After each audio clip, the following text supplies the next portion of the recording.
How's it going, everybody? Ian back with another video. I hope you all had a wonderful Christmas. We got New Year's coming up, so everyone stay safe out there. Yeah.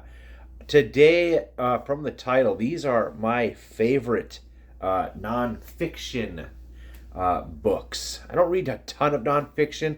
Most of the time, I'll listen to them just because it's better to. I can absorb it better that way. I just can't really sit and read nonfiction. So of these all these books except for one I did listen to, but I rented them from the library just to show you guys because it's better than just showing up my screen on what these books look like. So I figure I'll rent them from the library, get them some turnover there, so maybe the library will keep them, and hopefully this video can prompt some people to pick these books up if you're looking to it. But yeah, I'm not really a nonfiction guy, biography guy, unless it's audio, just because I think that's a lot better just to listen to it, because otherwise I'll lose focus. But I will start with the one book that I actually did read nonfiction wise. And that was The Chris Farley Show by Tom Farley Jr. and Tanner Kobe. Basically, this just tells about Chris's life. Chris Farley was I loved that guy growing up, like Tommy Boy, Black Sheep, Beverly Hills Ninja. I think Beverly Hills Ninja was my favorite as a kid. As I'm older now, Tommy Boy is definitely his masterpiece. And then just I wasn't watching SNL back in the 90s, but going back to clips and you see all his fun classic takes that he always had. But yeah, so this is a short book, so I was able to get through it in like a weekend. But yeah, the Chris Farley Show was amazing. All right. We Were Soldiers Once and Young by Lieutenant General Harold G. Moore and Joseph Calloway. If you've seen the movie with Mel Gibson, movie's great. The book is really good. This is basically about the Ia Drang Valley, the battle that changed the war in Vietnam. It was, I believe, it's the first contact between the United States troops and the Vietnamese.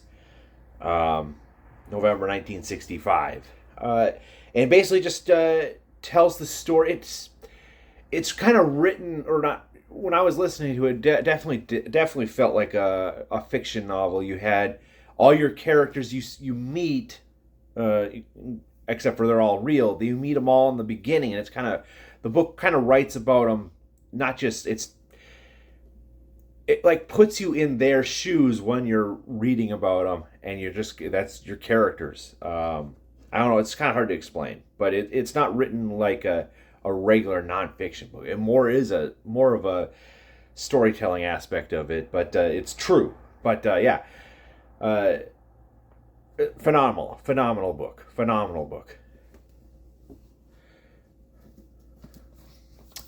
George Lucas: A Life by Brian J. Jones.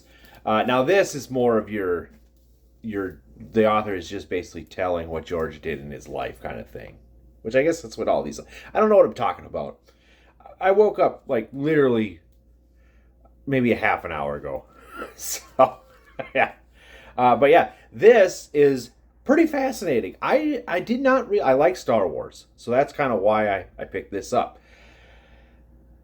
I did not kind of realize that the Star Wars shoots were pretty difficult. Like, they were very stressful, which, I mean, I guess, all movie making is stressful, but at the same time, like they were running out of money. Even on the third one, they were running out of money, even though the first two were just huge successes.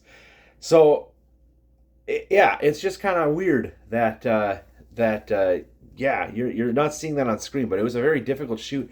Also, I didn't realize that basically George Lucas, Steven Spielberg, Scorsese, Cameron, I believe, the big five, if you will, the big five saved Hollywood, and they were all friends. They were all in it. Like, Steven Spielberg had a lot to say in Star Wars. Obviously, we know that. But then so did Scorsese was in there.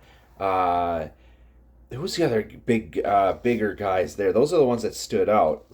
But they were all kind of. There was five huge actors. Francis Ford Coppola was a huge one of Lucas's best friends. They come and falling out and all that stuff. But like Ford Coppola was like right there with him in Star Wars. Like they're bouncing ideas off each other. Like I did not realize that there's these five huge actors, or not actors, directors, producers, all that stuff, who kind of saved Hollywood. And they were all friends, and they all worked on their movies kind of together, but they just didn't get the credit. I don't know. Bouncing ideas off each other. That was weird. That was fun. This one might be one of my favorite nonfiction books. The Office, The Untold Story of the Greatest Sitcom of the 2000s by Andy Green. This basically just takes you through the beginnings of The Office, probably my favorite comedy sitcom series. Takes you through the beginnings of it, all the way to the end. One thing I did not know is Steve Carell didn't want to leave The Office. Like, he wanted to finish it out.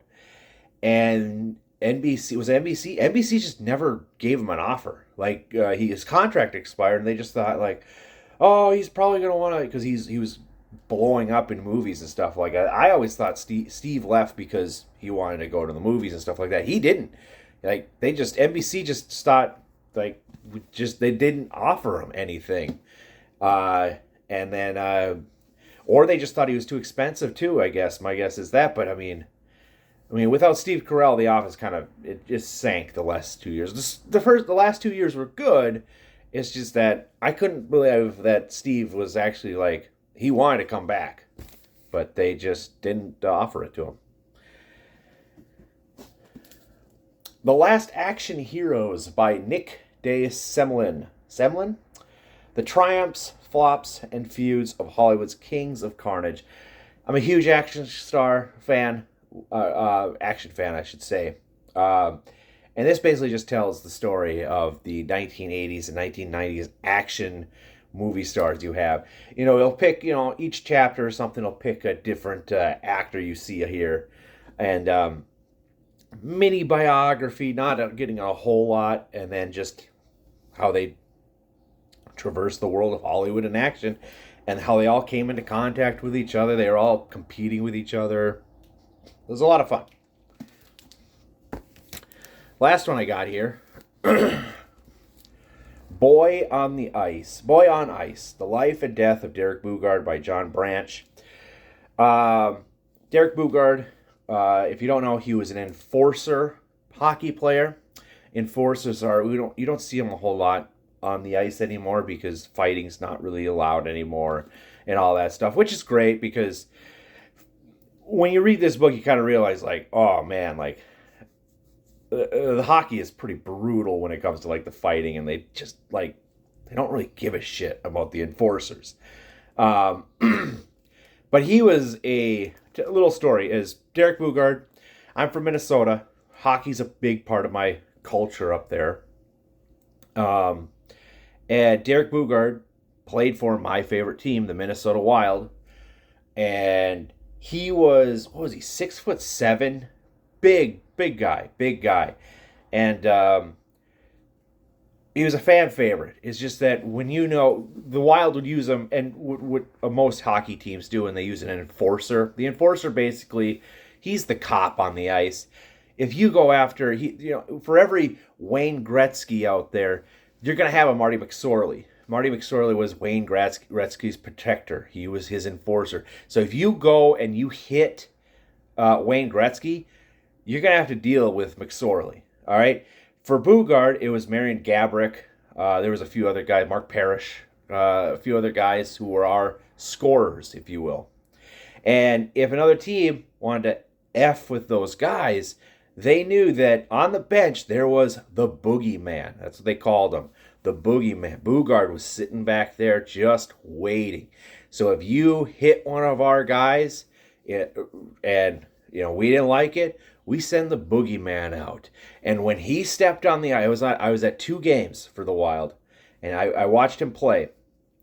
When he stepped on the ice, the whole thing just erupted. Like, you knew that this guy was gonna come and just clobber somebody. There's a really cool YouTube clip.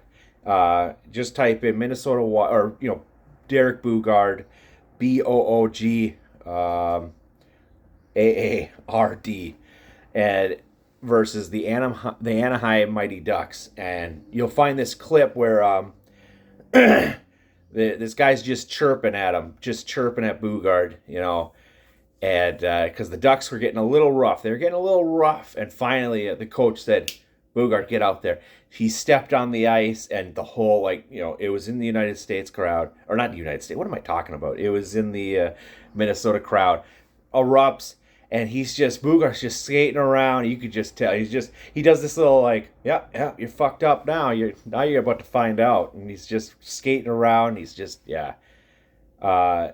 It was fantastic. Anyway, so it basically tells a story of he never really wanted to be an enforcer. He just wanted to play hockey, but he wasn't good enough with skill alone. He's still good. He's better than a lot of people. I mean, he's in the NHL, so you got to be good.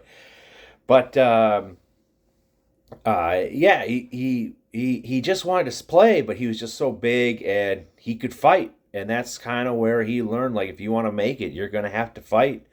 You're going to have to beat the shit out of people and stuff like that. And that's what got him to the NHL, I guess, is, he had to be able to skate, but he could toss you around a bit. And, of course, with that, the head injuries, he's taken a bunch of painkillers, which that's eventually what killed him. I think he died at 30... It was in his 30s, late 30s, I think. I want to say, it might not even, it was in his 30s. He did, yeah, it was a huge news story. Yeah, they found him dead in a hotel room with painkillers everywhere. Just he just couldn't do it. I'm kind of spoiling the book, I guess. But, if you kind of know who Derek Boogaard is, you just read it for his stories in the, how he got there. But yeah, just too much pain from all the head injuries. Because he broke so many fingers every time he started, punching people. He's punching people with helmets on. And the face is, there's a lot of bone in here. And fingers, they break a lot hitting that stuff. Yeah, he's just, his fingers all jacked up. His wrist hurt. Everything just hurt. He was just in a life of pain those last couple of years and just decided, got himself killed just taking all this painkillers. And this book, I mean, there was a lot of enforcers, if you follow hockey, that they die young. And that's kind of what NHL decided, we can't have this anymore. We can't have fighting anymore. And you got all these people out there who's oh, hockey's not the same. It's not the same. Yeah, but you got to understand that these people are modern day gladiators, these enforcers, and kind of, I don't know, barbaric. I get that, sometimes you got to send a message to the other team that you can't be doing this, but at the same time, at what cost? Go out there and just level them with a body check, I guess. But I understand why fighting's not really in hockey anymore. It does happen, but there's definitely not the enforcer anymore in this league. Every team had at least one. There was one enforcer in the since 2000s, that kind of died out in the last 10 years. But anyway, now I'm just rambling. But anyway, so those were the nonfiction books I've had. Everybody have a wonderful, wonderful New Year's.